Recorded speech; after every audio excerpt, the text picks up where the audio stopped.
যুবকেরা, আল্লাহর নবী এক তারিখে কাবা বাইতুল্লাহর পাশে আল্লাহর নবী নামাজে রত হয়েছে। নবী আমার নামাজের জন্য খাড়া হয়ে দাঁড়িয়ে আছে, নামাজের জন্য রত হয়েছে। আবু জাহাল ধরে নিয়েছে। আবু জাহাল উতবা সাইবা আল্লাহর নবীকে নামাজ পড়তে দেখে নিয়েছে। আবু জাহাল দৌড়ে দৌড়ে চলে আসে। ও আবু জাহাল, ও উতবা সাইবা, তোমরা শুনে রেখে দাও, ওই মুহাম্মদ ওই কাবা বাইতুল্লাহর পাশে নামাজে রত হয়েছে। চলো চলো চলো, ওই মুহাম্মদকে নামাজ পড়তে দিব না, ওই মুহাম্মদকে বাধা দিব। চলো না চলো, ওই সমাজের দারুণ না দোয়া জায়গা তমকে ওই সমাজে একদম কাফিরেরা আল্লাহর নবীকে কে যেন দুষ্টুমি করিবে, আল্লাহর নবীকে অপমান করিবে, আল্লাহর নবীকে লাঞ্ছিত করিবে। ও মুসলমানেরা, আল্লাহর নবী আমার ওই সমাজে কাবা বাইতুল্লাহর পাশে নামাজে রত হয়েছে। আবু জাহাল উটের পচা নারী ভুঁড়িটা আল্লাহর নবী নামাজে সিজদারত হয়েছে। আর আল্লাহর নবীর মাথার উপরে ওই উটের পচা নারী ভুঁড়িটা আল্লাহর নবীর মাথার উপরে চাপিয়ে দিয়ে আকারে ও ভাইজানেরা, আপনারা মনোযোগ দিয়ে শুনিবেন। আল্লাহর নবী কত কষ্ট করেছে, আল্লাহর নবী নামাজে রত হয়েছে, আল্লাহর নবী নামাজের তাসবিহ গালা পাঠ করেন, আল্লাহর নবী নামাজে সিজদারত হয়েছে। ওই আবু জাহাল, ওই দুষ্ট কাফির আবু জাহাল আল্লাহর নবীর মাথার উপরে উঠে পচা নারী ভুঁড়িটাকে নিয়েছে, আল্লাহর নবীর মাথার উপরে দিয়ে দেয়। নবী আমার কান্নাকাটি করে, নবী আমার রোনা জারি করে। আবু জাহাল উতবা সাইবারা আসতে শুরু করেছে। আজ মুহাম্মদ ওই নামাজে সিজদা থেকে আর উঠিবে না, উঠিবে না। আবু জাহাল আসতে শুরু করেছে। আমাদের আম্মা জান ফাতিমাতুল জোহরা আল্লাহর নবী ওই সমাজে যেমন কষ্ট সহ্য করে, আমাদের আম্মা জান ফাতিমাতুল জোহরা দৌড়ে দৌড়ে চলে আসে। বাবা কিতাবের ভিতরে লিপিবদ্ধ আছে আল্লাহর নবী বিবি ফাতিমার বয়স বাবা 9 বছর বাবা হয়েছে। আল্লাহর নবী সাহাবারা আল্লাহর নবীকে দেখে নেয়।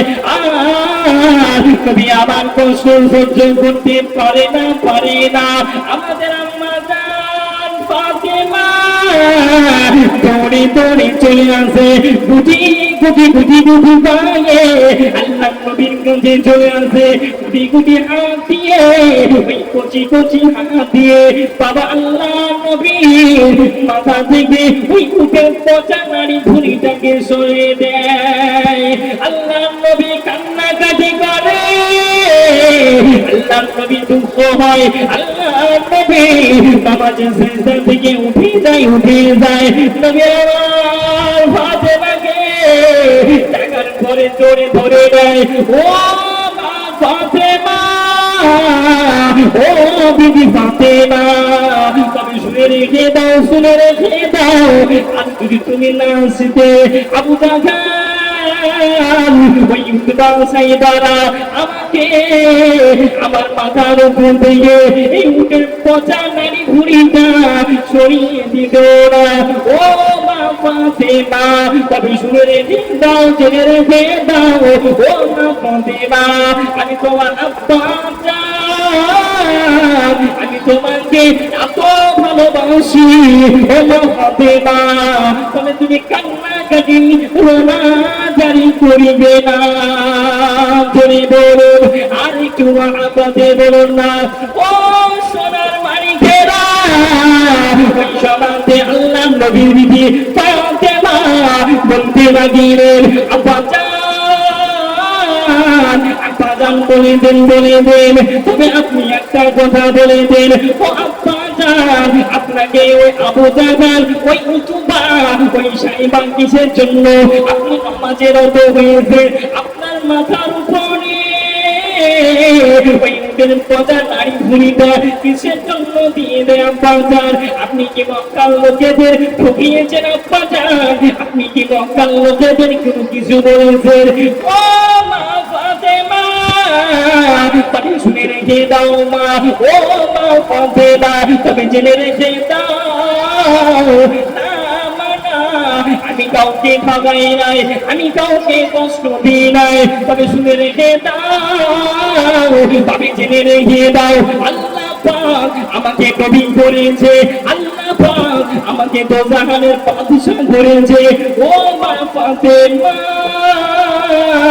আল্লাহ পাক আমাকে একটা হুকুম দিয়েছে ওই হুকুমটি হলো ইমানের কলেমার প্রচার ও মা ফাতেমা আল্লাহ পাক আমাকে ওই কলেমার প্রচার করতে বলেছে আল্লাহ পাক আমাকে বলেছে ইমানের কলেমাটা ঘরে ঘরে পৌঁছে দিতে ও বিটি ফাতেমা তবে শুনে রেখে দাও আমি হলাম নবী মুহাম্মদ জানিয়ে দিলাম ও বিটি ফাতেমা আমি তোমার নবী জানিয়ে দিলাম আমি তোমার আব্বা জানিয়ে দিলাম আমার শরীরে এক ফোঁটা রক্ত থাকা পর্যন্ত ও বিটি ফাতেমা আমি ইমানের কলেমার প্রচারে কমতি হতে দিব না জোরে বলুন আর একটু আব্বাদে বলুন সুবহানাল্লাহ